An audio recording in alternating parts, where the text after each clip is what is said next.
고린도전서 2장 1절로 5절 말씀. 우리 지난 시간에는 고린도전서 2장 1절로 5절 말씀 가지고 바울은 심히 떨었다, 이런 제목으로 말씀을 했고요. 오늘은 두 번째로 완전한 성령의 사역, 완전한 성령의 사역, 이런 제목으로 좀 딱딱한 제목이죠. 말씀도 조금 딱딱할 수 있는데 그러나 우리에게 굉장히 많은 유익을 줄 수 있습니다. 지난 시간에 말씀드렸듯이 사도 바울은 자신의 지혜와 자기의 지식을 통해서 승부를 봤죠. 복음을 전했습니다. 아덴에서요. 근데 아덴에서 실패를 맛봤습니다. 아주 뼈아픈 실패를 맛봤죠. 그리고 그 다음 지역인 고린도로 갔다가 그는 그들 중에, 사람들 중에 있을 때 심히 떨었다, 그렇게 말합니다. 마음이 약해지고 나는 심히 떨었다. 왜냐하면 성령의 나타남과 능력이 없을 것 같아서. 왜냐하면 한번 실패를 맛봤기 때문에. 사람들이 실패를 맛보면 빨리 그 본질을 찾아서 회복해야 되는데, 사도 바울처럼 자기가 뭔가를 실패했고 잘 되지 않는다면 그 본질을 따져서 그 본질로 돌아가야 될 텐데. 자, 아무튼 사도 바울은 심히 떨었습니다. 지난 시간에 말했던 것처럼 여러분, 우리가 성령의 나타남과 능력이 없는 것 때문에 심히 떤다면 다른 것으로 떨지 않아도 될 겁니다. 다른 것으로 떨지 않아도 될 겁니다. 왜요? 성령이 모든 것을 주관하는 분이세요.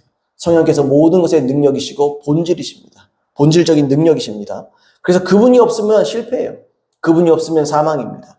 그러나 그분이 계시면 생명이요, 그분이 계시면 성공입니다. 목회도 마찬가지고 학습도 마찬가지고 모든 것이 그렇습니다. 여러분이 성령께서 여러분과 함께 하셔야 될 줄로 믿습니다. 그는 이 사도 바울은 성령의 나타남과 능력 없이는 실패한다는 것을 경험을 했어요. 경험을 했으면서 우리에게 말해주는 겁니다. 내가 경험해봐서 아는데, 그렇게 말해주는 겁니다. 후배, 이 목회자들에게도 얘기하는 것이고, 모든 성도들에게 지금 성경을 통해서 얘기하는 거예요. 성령 없으면 너희 실패한다. 성령이 없으면 너희 다 안 된다. 될 수 있는 게 없다. 어떤 것도 안 된다. 여러분, 또한 말씀드리겠지만, 이 성령의 나타남과 능력, 좀 이따 나누겠지만, 이건 사역에 대한 부분을 얘기하는 거이기도 하지만, 우리가 구원을 이룬 데 있어서도 성령님은 절대적입니다. 대체 불가합니다, 성령님은. 아무것도 대체할 수가 없어요. 그리고 우리는 이 성령의 나타남과 능력이라는 말을 좀 막연하게 생각하기가 쉬워요. 그냥 떨어야 되겠다. 나타나 주시옵소서. 그렇게 생각하기 쉬워요.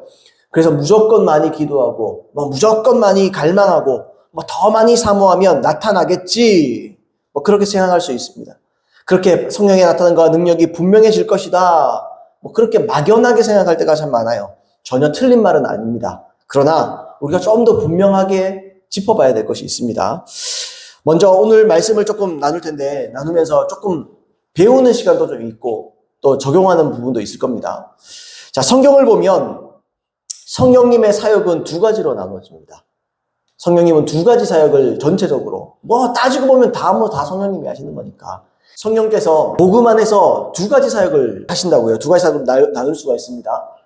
첫 번째는 성령의 내주입니다. 내주. 안에 거한다는 거예요. 안에 거한다. 이 사역은 우리가 회개하고 예수님을 임금과 구주로 모셔드리고 영접하면 우리가 거듭나죠. 우리의 영혼이 새로 태어납니다. 육은 그대로인데 우리의 영혼이 새로 태어나요. 자, 새로 태어나면서 그냥 태어나기만 하느냐? 그게 아닙니다. 그 안에 성령께서 내주하십니다. 고린도전서에 또한 말씀처럼 우리는 성전이에요. 성전에 항상, 여러분, 구약 성경에, 구약의 성전은 항상 하나님이 머무셨습니다. 우리는 성전이에요. 하나님은 성령으로 말미암아 우리 안에 머무십니다. 이게 하나님의 사역이에요. 이게 성령님의 첫 번째 사역이에요. 성령님은 우리 속에 머물고 그냥 자리만 차지하는 게 아니에요. 항상 머물러 계시고 우리를 이끄십니다. 자, 이것이 내주입니다. 로마서 8장 9절 말씀에 만일 너희 속에 하나님의 영이 거하시면 너희가 육신에 있지 아니하고 영에 있나니 누구든지 그리스도의 영이 없으면 그리스도의 사람이 아니라. 그리스도의 영은 누굽니까? 성령을 얘기하는 거예요. 성령이 너희 속에 없으면 너는 그리스도인이 아니다. 너는 가짜다. 너는 크리스천이 아니다. 너는 신자가 아니다. 이렇게 말합니다. 사람들이 착각하잖아요. 11조하고 헌금하고 너 교회 나와주면 그리스도인이 아닙니다. 그 안에 성령이 계셔야 됩니다. 성령이 그 사람을 이끌고 가야 됩니다. 이 안에 성령께서 자리를 차지하시고 살고 계셔야 돼요. 고린도전서 3장 16절에 너희는 너희가 하나님의 성전인 것과 하나님의 성령이 너희 안에 계시는 것을 알지 못하느냐? 진짜 모르냐 물어본 게 아니고 당연한 걸 왜 모르느냐, 이렇게 말해요. 야, 이것도 모르느냐? 이런 뉘앙스예요. 야, 너희가 성전이고 성전인 너희 속에 너희 안에 하나님의 성령님이 거하고 계신다. 거기 계신다. 이를 말하는 거죠. 디모데후서 1장 14절도 말해요. 우리 안에 거하시는 성령으로 말미암아 내게 부탁한 아름다운 것을 지키라. 우리 안에 계신 성령으로 말미암아, 뭘 통해서? 내게 부탁한 아름다운 것을 지키라.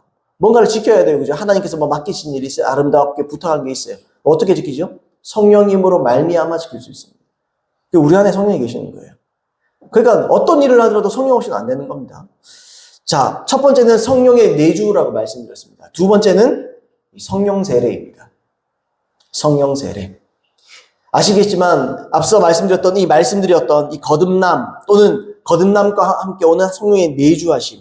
이 후에 오는 경험이에요. 순서상으로 따지면 그렇습니다. 이건요, 딴 게 아니에요. 복음을 전할 수 있는 능력의 세례입니다. 능력의 세례. 능력 세례입니다. 사도행전 1장 8절에 나오죠. 성령이 너희에게 임하시면 너희가 권능을 받고 권능을 주는 세례입니다. 자, 어쨌든 이 사도행전에 보시면 거듭난 이후에 아까 말했죠. 성령이 내주하신 이후에 거듭난 이후에 성령 세례를 간격을 두고 시간을 두고 시차를 두고 받았다는 내용이 있습니다. 사도행전 8장 12절로 17절 빌립이 하나님 나라와 및 예수 그리스도의 이름에 관하여 전도함을 그들이 믿고 남녀가 다 세례를 받으니 시몬도 믿고 세례를 받은 후에 전심으로 빌립을 따라다니며 그 나타나는 표적과 큰 능력을 보고 놀라니라. 예루살렘에 있는 사도들이 사마리아도 하나님의 말씀을 받았다함을 듣고 베드로와 요한을 보내매 그들이 내려가서 그들을 위하여 성령 받기를 기도하니 이는 아직 한 사람에게도 성령 내리신 일이 없고 오직 주 예수의 이름으로 세례만 받을 뿐이더라. 이에 두 사도가 그들에게 안수함에 성령을 받는지라. 집사 빌립이란 7집사 중에 빌립이라는 사람이 있습니다. 근데 이 사람이 굉장한 성령의 나타남과 능력, 앞에 나와 있는 대로 표적과 큰 능력 이런 걸 통해서 복음을 전합니다. 복음을 전해요. 그리고 사마리아는 보통 잘 상종을 안 했습니다. 당시에는 사마리아는 이방인들과 섞여 있기 때문에 혼혈 민족이에요. 사마리아는. 근데 빌립이 가서 복음을 전했단 말이죠. 복음을 전했더니 사람들이 예수님을 믿었습니다. 예수님을 믿었어요. 근데 믿었다는 소식을 듣고 이 믿었다는 소식을 사도들이 듣습니다. 아까 말했죠. 사도들이 어디 있습니까, 여러분? 베드로와 요한이라는 사도가 예루살렘에 있다가 이걸 듣게 돼요. 예루살렘은 아시다시피 이 사도행전에서 가장 수도잖아요, 수도. 그러니까 사도들은 거기다 모여 있습니다. 근데 어쨌든 빌립이라는 사람이 사마리아에서 복음을 전했더니 사람들이 믿더라는 거예요. 안 받아들일 줄 알았더니 믿더라는 거죠. 그리고 그 소식을 듣고 사도들이 달려갑니다. 왜 가느냐? 아까 15절, 16절, 17절에 나와 있는 거죠. 아직 한 사람에게도 성령 내리신 일이 없대요. 그게 무슨 말이냐? 그러면서 뭐라고 했죠? 오직 주 예수의 이름으로 세례를 받을 뿐이었다. 이렇게 말합니다. 여기서 세례는 뭐냐면 주 예수의 이름으로 세례 받았다는 건 다른 게 아니라 예수님을 믿었다는 말입니다.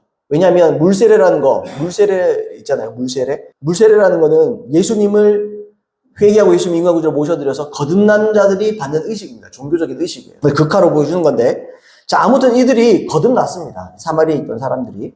근데 거듭났지만 아직 성령을 못 받았어요. 성령을.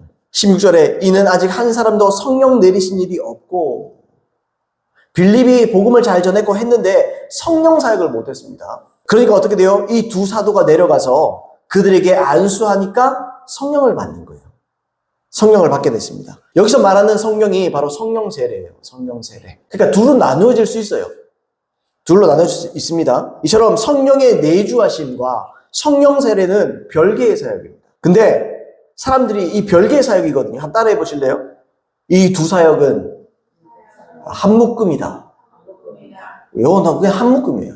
요게 거듭남, 내주하심 따로 성령의 세례를 따로 받는 경우가 몇 번 안 나와요. 예수님의 예언조차도 성령을 내려주신다고 했어요. 그러니까 이 두 개는 별개의 사역이지만 이 두 성령의 사역은 한 묶음이라는 거예요. 한 세트예요. 기본적으로 예수님은 이 두 가지 사역을 하나의 성령 사역으로 보셨습니다. 예수님이 승천하시기 전에 제자들에게 이런 당부를 합니다. 누가복음 24장 49절에 볼지어다 내가 내 아버지께서 약속하신 것을 너에게 보내리니 너희는 위로부터 능력이 입혀질 때까지 이 성에 머물라. 여기 예루살렘 성이죠. 여기 머물러 있어라. 이렇게 말해요. 그러면서 뭐라 그래요? 내가 내 아버지께서 약속하신 성령을 이렇게 말하죠. 사도행전 다른 부분에 보면. 이게 뭐냐면 성령님을 보내주겠다는 거예요. 성령의 내주하심 따로 뭐 따로 이것저것을 얘기하는 게 아니라 딱 성령을 보내주겠다 이렇게 말해요. 사도행전 1장 4절 일부러 이렇게 읽는 거예요. 누가복음 사도행전을 읽는 거예요. 왜냐하면 둘 다 누가가 지었기 때문에. 내주하심과 성령 세례가 한 묶음인 것처럼 누가복음과 사도행전도 한 묶음입니다. 한 세트예요. 1편, 2편이에요. 자, 그래서 사도행전 1장 4절에 보면 이렇게 돼 있어요. 사도와 함께 모이사 그들에게 분부하여 이르시되 예루살렘을 떠나지 말고 내게 들은 바 아버지께서 약속하신 것을 기다리라. 예수님께서 가시기 전에 이렇게 두 번 말씀하시는 거죠. 두 번 이렇게 말씀을 하셔요. 둘 다 똑같은 표현이죠. 아버지께서 약속하신 것, 이걸 받아라. 어떤 성령, 이런 사역, 저런 사역이 다 필요하다. 이런 말 하는 게 아니라 그 성령님이 필요하다. 예수님이 약속하신 것은 곧 성령님이다. 이런 말 하는 거죠. 단순히 이런 사역, 저런 사역을 표현한 게 아니에요. 예수님의 말 그대로 성령님을 약속했다는 거예요. 성령님을. 사도행전 2장 1절로 4절 보시면 이 성령이 어떻게 내려오는지를 볼 수 있죠. 오순절 날에 이미 이름에 그들이 다 같이 한 곳에 모였더니 후련히 하늘로부터 급하고 강한 바람 같은 소리가 있어 그들이 앉은 온 집에 가득하며 마치 불의 혀처럼 갈라지는 것들이 그들에게 보여 각 사람 위에 하나씩 임하여 있더니 그들이 다 성령의 충만함을 받고 성령이 말하게 하심을 따라 다른 언어들로 말하기를 시작하니라. 이렇게 되어 있습니다. 자, 그 다음에 지금 오순절 날에 성령 세례를 받습니다. 받을 때 몇 가지 체험들이 있죠. 불이 막 나타나고 머리 위에 막 불이 떨어져 있고 바람이 막 이렇게 불어오고, 그리고 그 증거 중에 하나가 성령 세례를 받은 증거가 방언이라는 겁니다. 방언. 여러분들이 방언하시면 여러분 성령 세례 받으신 겁니다. 그 의심하지 마세요. 자, 이 말씀 이후에 오순절날 이 강림 사건이죠, 이게. 이후에 바로 사도 베드로가 설교를 합니다. 설교를 하면서 이런 말을 해요. 사도행전 2장 33절에 하나님이 오른손으로 예수를 높이심에 그가 약속하신 성령을 아버지께 받아서 너희가 보고 듣는 이것을 부어주셨느니라. 뭘 부었다고요? 약속하신 성령을 부어주었다. 이거 뭐 이런 사역 저런 사역 얘기하는 게 그 약속하신 성령을 부었더니 어떻게 돼요? 너희가 보고 듣는 했어요. 그래서 성령 세례는 볼 수 있어요? 볼 수 없어요? 성령 세례는 볼 수 있고 들을 수 있어요. 어떻게 해요? 방언을 통해서. 그리고 그 사람들의 새술에 취한 것 같다, 그렇게 사람들이 조롱하잖아요. 왜 새술에 취한 것 같죠? 뭐 새로 나온 술인 줄 알았었나 봐요. 왜요? 뭐 말을 너무 막 하니까 막 말도 방언도 유창하게 각 나라의 사람들이 흩어져 있던 유대인들이 예루살렘에 전부 다 예배드리러 왔잖아요. 오순절, 그러니까 절기 지키러 왔잖아요. 근데 그 나라 말로 다 떠드는 거예요, 사람. 방언으로. 막 방언을 하는데. 요즘은 그런 방언이 없으니까 우리는 가짜다. 아닙니다, 여러분. 그렇지 않습니다. 여러분에게 뭐 소개시켜드릴 간증들도 몇 개 있지만 어떤 사람들은요, 방언 받았는데 외국말로 받습니다. 그래서 어떤 분은 강대상에 서서 설교를 막 하잖아요. 그러다가 하나님께서 방언을 준다 해서 방언을 막 해요. 그럼 뒤에 있던 무슬림이 듣고 은혜 받고 예수 믿는 경우가 있습니다. 왜냐면 자기는 그냥 방언을 하는데 그게 중동 사람들이 쓰는 언어예요. 그 말을 하면요, 그 사람들이 듣고 회개를 해요. 그런 경우들이 있습니다. 어떤 사람은 외국에 유럽 내가 알기로는 우리 반대편이라 그러는데 저 어떤 유럽 쪽에 사는 것 같아요. 근데 방언을 받았대요. 그래서 우리나라를 왔대요.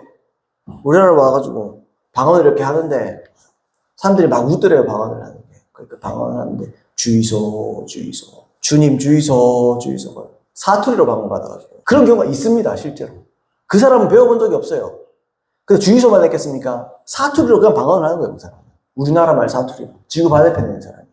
그런 경우가 실제 지금도 있습니다. 필요에 따라 사람 주실 수 있는 거예요. 자, 아무튼 어떤 사람은 왜 제가 이 얘기 드리냐면 성령 세례를 받으면 방언이 그 증거가 아니라고 우기는 사람들 중에 많은 사람들이 그때는 다른 언어로 말했던 방언이기 때문에 지금이랑 다르다. 방언 지금 받는 건 다 귀신 방언이다. 이렇게 말한다고요. 회개할지어다. 그 무식한 소리예요. 그 무식한 소리. 뭘 알지도 못하고 떠드는 거예요. 여러분 신경 쓰지도 마세요. 방언은요, 성령 세례의 분명한 증거입니다. 자, 아무튼 사도 베드로가 뭐라 그랬죠? 아무도 성령으로 거듭나지 못했죠, 그전에는.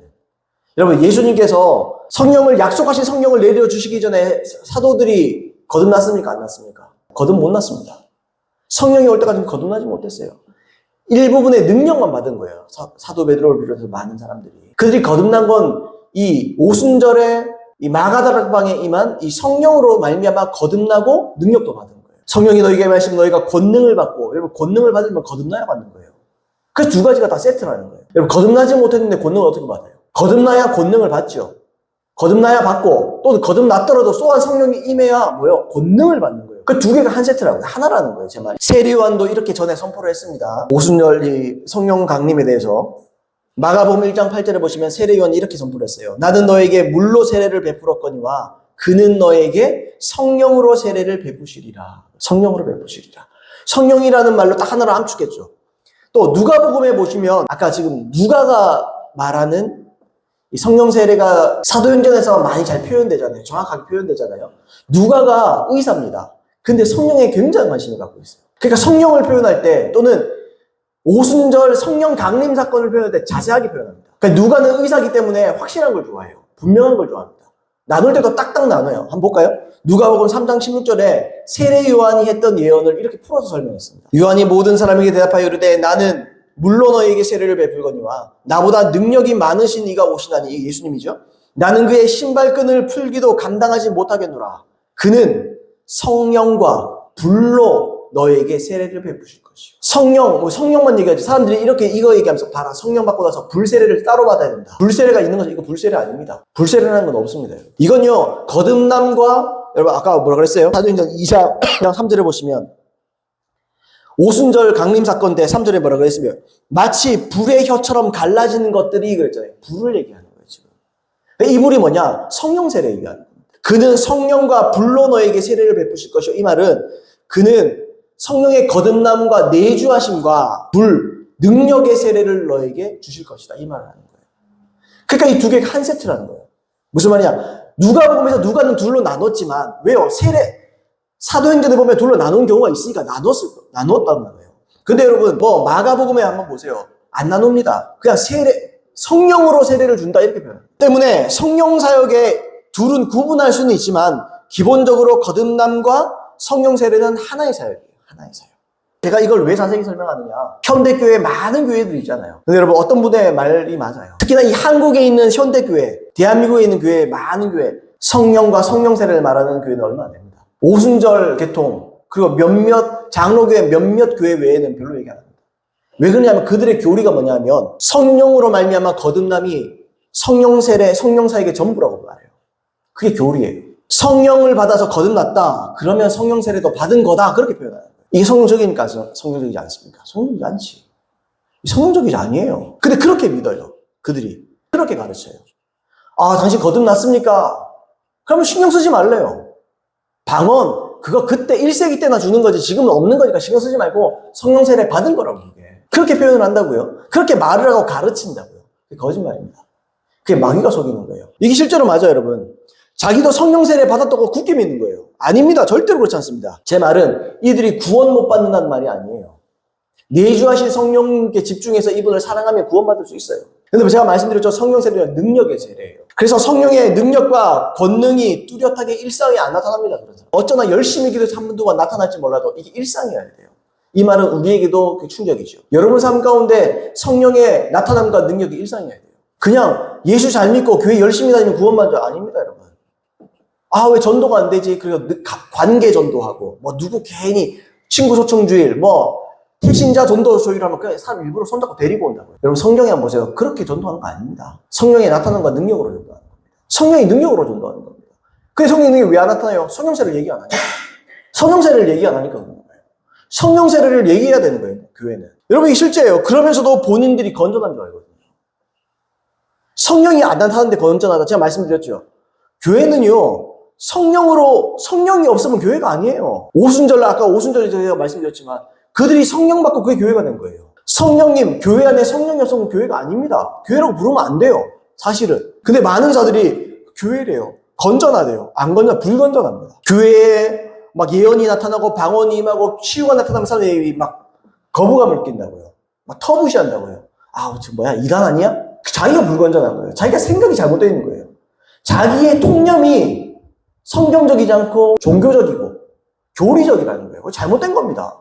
우리도 마찬가지예요. 우리 교회에서도 치유, 방언, 예언 나타나야 되는 거예요. 그게 일상이어야 되는 거예요. 일상이어야 되는 거. 아멘입니까, 여러분? 그 사람들이 그게 건전한 줄 알고 또 자기들이 그게 모범인 줄 알아요. 제가 전에 다녔던 교회는 고신에 속한 교회입니다. 대구, 경북, 또 경상도 지역에 많아요. 고신이. 고신, 합동, 통합 다 있겠지만 고신도 많고 합동도 많아요. 근데 여러분 문제가 뭐냐면 그 교회에 제가 전에 다녔던 그 교회, 제가 청년일 때, 제가 고등학생일 때, 청년일 때 다녔던 그 교회에 주보로 보면 그렇게 써 있습니다. 우리 교회는 고신 어디 노회에 속한 건전한 교회입니다. 그 뉘앙스가 뭐냐면 우리는 성령사역 같은 거 안 합니다. 우리는 방언하고 예언하고 그런 거 신경 안 씁니다. 우리는 성경 공부 열심히 하는 건전한 교회입니다. 불건전한 교회입니다. 성경 공부 많이 하는 게 잘못되다는 게 아니라 성령 공부를 해도요, 성령의 나타남과 능력으로 공부해야 돼요. 성령의 능력으로 해야 되는 거예요, 모든 일을. 그러니까 자기들 자화자찬하는 거예요. 자찬하는 거예요, 그냥 자화자찬. 와, 우리는 건전하다. 우리는 모델 같은 교회다. 아닙니다. 절대로 아닙니다. 성경에 딱 대보면요, 바로 드러납니다. 오히려 여러분 성령 세례를 받는 사람, 방언하는 사람, 제가 경험이 그렇다니까요. 고신교회 있으면요, 목사님도 방언하시는데요. 새벽기도 때 가면 방언하시는데요. 막 능력으로 차서 막 배에서부터 방언이 막 나오려고 그러면 입을 가립니다. 조용히 합니다. 성도님들도요, 금요철 때 하나님께서 은혜를 주시는 시기들이 있잖아요. 그러면 성도님들이 자기 집에서 기도하다 방언 받는다고요. 그러면요, 교회 나오면요, 조용합니다. 표시 안 냅니다. 그걸 왜 표시 안 내? 해야지. 방언해서 여러분, 불길처럼 기도가 막 일어나고, 합심 기도가 일어나고, 성령께서 운행하시려면 열심히 기도해야 되잖아요. 근데요, 눈치 본다고요. 눈치. 왜요? 교리의 눈치를 봐요. 여러분, 성령님이 교리의 눈치를 봐야 됩니다. 이게 말이 되느냐고요, 제가. 성령님이 왜 교리의 눈치를 봐야 됩니까? 사복음서에 보시면 예수님이 그랬잖아요. 장로의 유전. 예수님께서 안식일 날 손 마른 자를 치유하셨습니다. 근데요, 난리가 났어요. 바리새인들과 서기관들이 난리가 났어요. 왜 안식일에 치유하냐는 거예요. 왜 안식일에 치유하냐. 왜 오늘은 안식일이고, 지금은 주일인데 왜 치료하냐는 거예요. 성경에는 그런 말이 안 나와요. 안식일은 쉬어야 된다. 이 말을, 안식일은 쉬어야 된다. 그런 말이에요. 여러분, 하나님께서 사람 살리는 게, 그러면 병원은 주일날 다 문 닫아야 되겠네요? 그런 거 아니에요. 사람 살리려면 문 열잖아요. 하나님 선한 분이시니까 죽어가는 사람 살리려면은 병도 치유하고 사람 고쳐야 되는 거 아니에요? 그러니까 교리의 통념으로 딱 생각하니까 예수님의 사역이 못맞다는 거예요. 그런 일이 교회 안에 있습니다. 왜 성령님이 교리의 눈치를 봐야 되는지 참 이해할 수 없는 상황입니다. 그래서 교회는요, 빨리 교리를 탈피해야 돼요. 교리가 다 필요 없다 그런 말은 아니에요. 근데 비성경적인 교리는 분별 딱 해가지고 포기할까 딱 포기해버려야 돼요. 자, 이렇게 해야 여러분 목회자들이 먼저 제대로 가르쳐야, 성도들이 제대로 배워야 성령 충만한 거예요. 성령의 세례를 받고 성령의 충만함을 얻고 그 다음에 어떻게 되죠? 능력이 나타나는 거예요. 그의 인생에, 그의 삶에 꿈과 환상과 예언이 임하고, 아멘입니까? 치유가 나타나고. 자, 그래서 교회를 넘어서 세상으로 번져야 됩니다. 자, 그렇게 돼야 될 줄 믿습니다. 그러면 우리가 반드시 성공할 수 있습니다. 자, 그런데 반대로 성령에 열려있는 교회, 성령님을 환영하는 교회, 또 성령님을 사모하는 교회에서도 균형을 잡아야 될 부분들이 있습니다. 그것도 조금 살펴보고자 해요. 여러분, 한번 물어보겠습니다. 성령의 나타남과 능력, 은사는 어떻게 발동됩니까? 첫 번째, 발동시킬 수 있다. 두 번째, 발동 못 시킨다. 어느 맞을까요? 발동 못 시킵니다, 우리는. 내가 시킬 수는 없어요. 방언은 우리가 받았기 때문에 방언 외에는 하나님은 하나님의 뜻으로 필요에 의해서 우리에게 임하셔서 은사를 주고 그렇게 하시지, 우리가 일방적으로 내가 막 못 만들어내요. 예를 들면 막 예언을 해야 된다. 저도 옛날에 예언 사역 많이 했거든요. 근데 지금 잘 안 합니다. 왜냐면 발동을 내가 시킬 수가 없어요. 기도하다 보면 하나님께서 주시면 그거 나누는 거고, 안 주시면 못 나누는 거예요. 하나님의 음성을 안 들었는데 들은 척하고 말할 수도 있잖아요. 그거 사기치는 거예요. 하나님께 신만 받습니다. 자꾸 그러면. 내가 이 미숙할 때는 이게 하나님의 음성이었는가 보다 하고 얘기할 수 있다고요. 하나님 처음에 봐줄 수 있다고요. 근데 여러분, 시간이 갈수록 하나님 그거 안 봐주십니다. 왜요? 하나님 말씀을 안 하셨는데요. 우리의 모든 능력은요, 일단 하나님께 달려있는 거예요. 하나님께. 우리가 이걸 만들어낼 수 없어요.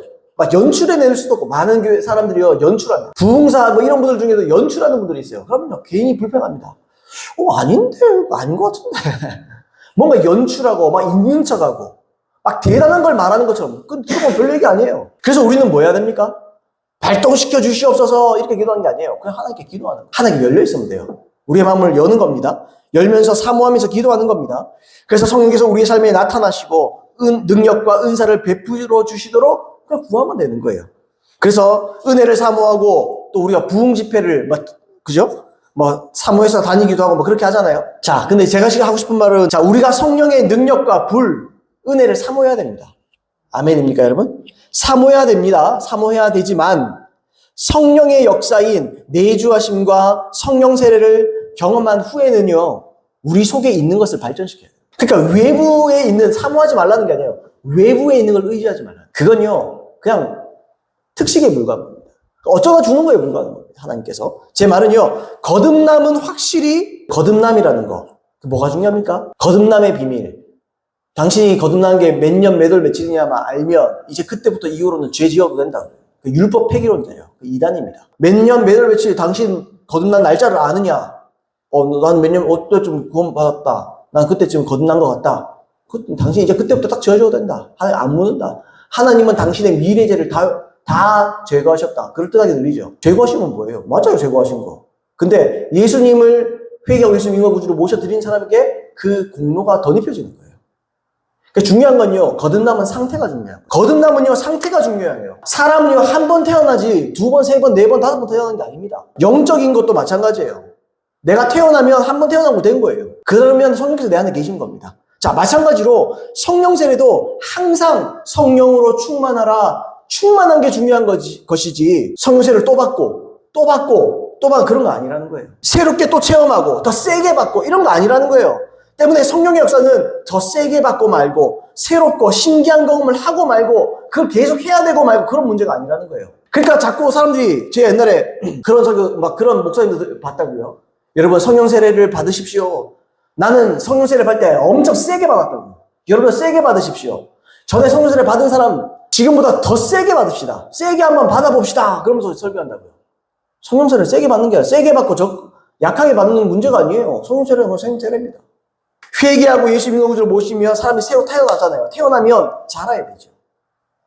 성령 세례도 받으면요. 어떻게 해요? 증폭돼야 되는 거예요. 증가돼야 되는 거예요. 증가돼야 되는 거예요. 확장돼야 되는 거예요. 그릇이 자꾸 커져야 되는 거예요. 외부로부터 어떤 체험을 자꾸 원하면 안 되는 거예요. 외부로부터 어떤 대단한 불, 뜨거운 느낌, 감각적인 거, 이걸 추구하지 말라는 거예요. 그건 올 수 있어요. 근데 외부로부터 그게 여러분 이게 주된 사역이 아니라는 거예요. 그건 어쩌다 한번 올 수 있는 거예요. 신자가 거듭났어요. 그리고 거듭남과 동시에 성령세례를 받든지 그 후에 받든지, 그죠? 성령세례를 받으면 가장 중요한 건 이제는요 성령의 충만함을 유지하는 겁니다. 계속 성령 충만함을 추구하는 겁니다. 그리고 성장시키고 확장시키고 증가시키는 거예요. 아멘입니까? 근데 이거 언제 가능해요? 내가 내 안에 있는 성령님께 관심을 가지고 집중하고 주목할 때 시작돼요. 근데 우리는 여기에 집중하지 않아요, 자꾸. 외부의 은혜 받는 거, 대단한 은사 사역자에게 은혜 받는 거, 안수 받는 거, 그건요, 곁가지라니까요.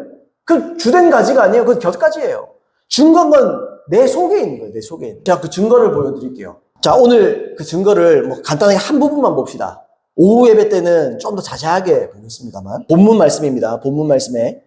자, 본문 말씀 한번 읽어볼게요. 형제들아, 내가 너에게 나아가 하나님의 증거를 전할 때에 말과 제의 아름다운 것으로 아니하였다니 내가 너희 중에 예수 그리스도와 그가 십자가에 못 박힌 것 외에는 아무것도 알지 아니하기로 작정하였습니다. 내가 너희 가운데 거할 때에 약하고 두려워하고 심히 떨어노라. 내 말과 내 전도함이 설득력 있는 지혜의 말로 하지 아니하고 다만 성경의 나타남과 능력으로 하여 너희 믿음이 사람의 지혜에 있지 아니하고 다만 하나님의 능력에 있게 하려 하였노라. 자, 여기서 문맥에 보시면 사도 바울이 말한 이 성령의 나타남과 능력이라는 것은 다른 게 아니죠. 진리를 선포하는 것. 다시 말하면 이 사역에 관련된 표현입니다. 자, 근데 어쨌든 이 유사한 말씀이 성령의 나타남과 능력이라는 이 표현, 요거 유사한 말이 사도행전 10장 38절에 또 나와요. 사도행전 10장 38절에 한번 읽어보겠습니다. 하나님이 나사렛 예수에게 성령과 능력을 기름 붓듯 하셨으며 그가 두루 다니시며 선한 일을 행하시고 마귀에게 눌린 모든 사람을 고치셨으니 이는 하나님이 함께 하셨습니다. 하나님이 나사렛 예수에게 성령과 능력을 기름 붓듯 하셨음에 그 다음에요 마지막에 이는 하나님이 함께 하셨습니다. 성령과 능력을 기름 붓듯 하셨답니다. 기름 부으면 또 능력을 상징하기도 하죠. 자, 기름을 부었어요. 자, 그걸 통해서 하나님이 함께 하십니다. 그죠? 여기서 보시면 성령과 능력을 기름 붓듯 하셨음에 이렇게 되어 있습니다. 하셨음에. 여기서 하셨다라는 표현이 원어에 보시면 과거 능동태예요. 그러니까 예수님이 계속 거듭나고 계속 성령 받고 계속 능력 받는 게 아니에요. 과거형이에요. 하나님은 예수님께 성령과 능력을 부었습니다. 그러니까 예수님이 은혜를 삼아서 계속 기도하죠. 기도하는데 또 다른 어떤 능력, 또 다른 어떤 세례, 이걸 구한 게 아니에요. 예수님이 또 새롭게 성령 받고, 새롭게 또 받고, 새로운 능력 받고, 새로운 은사를 받고, 그렇게 받은 게 아니라는 거예요, 예수님이. 예수님은 단번에 받으신 거예요, 그냥. 성령과 능력을 기름부터 하셨대요, 그냥. 하셨음에 이미 하셨다는 거예요. 과거 능력이 과거형이에요, 과거형. 그게 부어버렸다는 거예요. 예수님도 기름 붓든 한 번에 받은 그 성령님을 통해서 사역했다는 거예요. 자, 성령을 받았기 때문에 성령하고 상관없다, 이게 아니죠. 내 안에 받은 성령으로 인해서 사역했다는 거예요. 세월 낭비하지 말라는 거예요. 은혜를 사모하지 말라는 게 아니에요. 아멘입니까? 은혜를 사모한답시고 더 센 성령 받고 더 센 안수 받고 더 센 능력 받으려고 여기저기 돌아다니지 말라는 거예요. 경솔하게 아무에게나 머리 들이밀어서 그냥 안수 받고 이런 거 하지 말라는 거예요. 중요한 건 거기 있는 게 아니에요. 그건 곁가지예요. 그냥 보조하는 사역에 불과해요. 주된 사역이 있다는 거예요. 그게 뭐냐? 성령이 우리 안에 있다는 거예요. 그 기도할 때 뭘 기도해야 되는 거예요? 배에서 생수의 강이 흘러나려고 했어요. 아멘입니까? 생수가 어디서 흐르는데요? 배에서 흐르는 겁니다. 외부에서 흐르는 게 아니에요. 다른 어떤 게 흐르는 게 아니에요. 여기서 흐르는 거예요. 우리 배에서. 성경에 배라고 표현하죠. 배가 가장 깊숙한 곳, 영을 얘기하는 거예요. 그래서 여러분 방언할 때 잘 한번 느껴보세요. 방언할 때요, 방언이 배에서 나옵니다. 방언하면요, 배에서 나오잖아요. 우리가 말할 때는 목구멍에서 나올 때도 있죠. 근데요, 방언을 제대로 하면요, 영에서 울려요. 그리고 그 하나님의 음성이 들릴 때도 여기서 들려요. 생각도 여기서 올라와요. 배에서. 여러분, 그게 무슨 하나님의 음성 듣는 것만 배를 집중하는 게 아니에요. 생수의 강이라고 그랬어요. 생수의 강. 오늘 오후에 나누게 되고, 요한복음 4장, 요한복음 몇 장? 7장인가 8장인가? 아무튼 그걸 통해서 제가 자세히 설명해 드릴 거예요. 자, 아까 제가 말씀드렸는데, 그 어떤 목사님도 그런다고요. 세게 받아야 돼요. 한번 제대로 세게 또 받고, 다음 시간에서 또 세게 받고, 그게 필요할 수 있어요. 근데 그게 전부가 아니에요. 성도들은 그거에다가 모든 걸 쏟으면 안 돼요. 그래서 회중에 있는 기름 부음이 셀 수 있죠. 강력한 기름 부음이 올 수 있죠. 그러나 개인적으로 하나님을, 내 속에 계시는 성령님을 집중하지 않고 이분에게 은혜 받지 않으면 그것도 허사예요. 큰 줄기가 있는 거예요. 아멘이세요? 가장 큰 줄기가 우리 배에 있는 거예요. 내가 그 성령님을, 여 안에 계신 성령님, 여러분, 은혜 받고, 그 예배 드리지 말란 말이에요. 예배 받을 때 어떻게, 예배 드릴 때도요. 제 설교를 듣잖아요. 그럼 여러분 속에서 공명하잖아요. 설교 들을 때는요, 귀로 듣는 게 아니에요. 머리로 듣는 게 아니에요. 저 목사님이 얼마나 이렇게 논리적인 말로, 아니면 재미있게 구수하게 설교 잘하나, 이거 듣는 거 아니에요. 설교 들으면 내 영이 공명해요. 배가 공명해. 배에서, 맞아. 그렇지. 그게 아멘이 배에서 나오는 거예요. 근데 진짜 설교를 들어보세요. 아멘이요, 배에서부터 합니다. 며칠 전에 우리 집사람이랑 박한수 목사님 설교를 그냥 같이 들었어요. 설교가 얼마나 좋은지 들으면서 아멘. 아멘. 와, 진짜 하나님 음성이다. 진짜 하나님 말씀이다, 이거. 와, 이건 진짜다. 내 영에서 공명을 하는 거예요. 그게 성령 강림주, 성령에 대한 설교를 하신 거거든요. 그 설교를 듣는데 내 영에서 너무너무 공감을 하는 거예요. 내가 영에서 무릎을 탁탁 치는 거예요. 맞아. 그렇지. 너무 좋다, 설교. 그러면서 들으면서 내가 배불러요. 내가 씻겨 나가는 것 같아요. 와, 너무 좋다, 설교. 제가 일부러 좋아요 해놨어요. 나중에 또 들으려고. 저도 나중에 또 들어야 되겠다. 자, 말씀을 마무리해야 되겠습니다. 여러분 속에 성령님은요, 엄청난 겁니다. 제가 자주 한 번씩 말씀드리죠. 여러분 속에 성령 세례를 주신 건 엄청난 역할입니다. 이 말이 좀 지나치다고 생각할지 몰라도 그건 지나친 게 아니에요. 예수님이 십자가와 부활을 통해서 이 땅 가운데 죽으시고 부활하신 목적 중에 하나가 성령을 여러분에게 주시기 위해서입니다. 성령님은요, 엄청난 분입니다. 우리가 우리의 속을 집중하고, 우리가 우리 속을 주목하고, 우리가 우리 안에 영혼을 주목한, 우리 안에 있는 내부, 우리의 배를 주목하는 방법을 배워야 돼요. 여기서 은혜가 터지는 거예요. 여기서 생수가 터지는 거예요. 아멘입니까? 생수는 여기서 벌써 솟아오르고 있어요. 주님은요, 항상 역사하십니다, 우리 속에서. 우리가 관심이 없는 것 뿐이에요. 성령님은 우리 안에서 자리 차지하는 게 아니에요. 잘하나 못하나 뒷짐지고 있는 게 아니에요. 주님은 우리 속에서 계속 역사하십니다. 그걸 못 느끼죠. 왜 못 느끼니까? 관심이 없는 거예요. 주목을 안 하는 거예요. 방언을 주신 이유가 그거라는 거예요. 아까 뭐라고 했죠? 방언을 하면요, 내 내부에 주목하게 된다니까요. 왜요? 이 출처가, 방언의 출처가 우리의 영이에요. 영. 그래서 성경에 말하면 영으로 기도하고 그러는 거예요. 기도할 때요, 영으로 기도해야 됩니다. 방언 많이 하십시오. 못 알아듣겠는데요. 못 알아도 괜찮아요. 알아듣게 하려면 하나님께서 방언의 통변을 주세요. 필요하면. 아니면 내가 듣다가 깨달아요. 내가 이거 기도하고 있구나. 모르면 좀 몰라도 상관없어요. 중요한 건 내가 영을 통해서 기도하고 있고, 내 영의 통로가 열린다는 거예요. 방언을 통해서. 아멘입니까? 그래서 여러분 성령 세례의 증거가 방언인 거예요. 왜요? 통하자는 거예요, 하나님은. 나랑 연결돼서 통로를 넓히라는 거예요. 그래서 여러분 우리가 기도할 때 우리 이 시간 우리 기도 마무리하고 기도하십시다. 하나님, 내 안에 성령이 계신 그 가치를 알 수 있게 해주십시오. 성령께서 내게 역사하는 이 역사를 우리가 너무 허투루 보냈습니다. 너무 은혜를 헛되이 받았습니다. 주님의 성령님 내 안에 계십니다. 배 한번 만져보실래요? 배에 손 한번 얹어보실래요? 저는 요즘에 기도할 때 여기다 손 얹고 기도할 때가 많아요. 여기를 자꾸 신경 쓰려고. 배에 손 한번 얹어보세요. 배에 손 한번 얹어보세요. 그리고 눈 한번 감아보세요. 따라서 기도합니다. 하나님 아버지, 나의 성령님, 내 속에 계신 것을 감사합니다. 이제 내 안에 계신 성령님을 100% 신뢰하고 100% 의존하고 100% 따르겠습니다.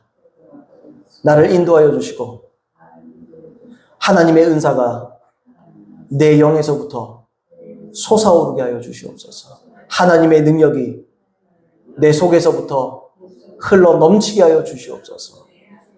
예수님의 이름으로 기도합니다. 아멘. 자, 이걸 기도하시라고요. 이렇게 기도하시라고요. 기도할 때 그렇게 기도하시라고요. 아, 능력을 받아야 되겠네. 체험을 해야 되겠네. 체험 안 세도 됩니다. 체험이 센 사람도 있고 적은 사람도 있는 거예요. 오늘 오후에도 알겠지만 케네스 에겐 목사님. 그분이요, 이 땅에서 정말 손꼽힌 하나님의 사람입니다. 근데 이분의 체험은 대단하지 않았습니다. 근데 그분은 성령 세례 온 것을 믿었습니다. 그리고 발전시켰습니다. 그러니까 그분이 이 시기에 최고의 선지자 중에 한 명인 거예요. 자기가 입으로 난 선지자다 떠들 것도 없어요. 이분이 난 선지자예요. 이 사람이 누구 앞에 나서고 난 선지자요 말한 적도 별로 없어요. 그냥 이분은 체험을 얘기하는 거예요. 예수님께서 8번 찾아왔어요. 눈 뜨고 보는 거예요. 예수님 찾아오셔가지고. 그러면서 부르심을 쫙 얘기해 주는 거예요. 선지자로도 부르시고 교사로도 부르시고. 근데 그게 어떻게 됐냐? 또 새로운, 아이고, 예수님 8번이나 찾아왔잖아요. 해기 목사님의 책을 보면요, 해기 목사님 반드시 그 얘기합니다. 무슨 얘기하느냐? 예수님이 찾아오기 전에 난 한 번도 체험을 기도하지 않았습니다. 나는 그저 주님을 섬겼을 뿐입니다. 나는 항상 주님을 예배했고 항상 홀로 하나님 앞에 머물며 내 배를 주목하고 있었을 뿐입니다. 아멘입니까, 여러분? 그게 비결이라는 거예요. 그러니까 시간 낭비하지 말라는 거예요. 뭐 어디 뛰어다니고 뭘로 사모하고 뛰어다니는 건 잘못됐다는 거 아니에요. 그걸 받을 수 있어요. 근데 여러분, 그건 결까지라는 거예요. 정말 중요한 건 우리 속에 있습니다. 여러분, 우리 속에 자리만 차지하게 만들었다면 우리가 회개해야 됩니다. 하나님은요, 지금도 솟아오르고 계십니다. 주님은 지금도 일하고 계십니다. 아멘입니까? 그걸 캐치할 수 있는 건 우리에게 달린 거예요. 그래서 우리가 들은 말씀 기억하시면서 우리 안에 계신 성령님을 붙잡고 하나님, 성령께서 나를 인도하시고 내게 은사 주시고 능력 주시고 이 모든 것들에 더 예민할 수 있는 그런 놀라운 역사와 은혜가 있게 하여 주시옵소서. 우리 그렇게 기도하시고 이 시간 마무리하도록 하겠습니다.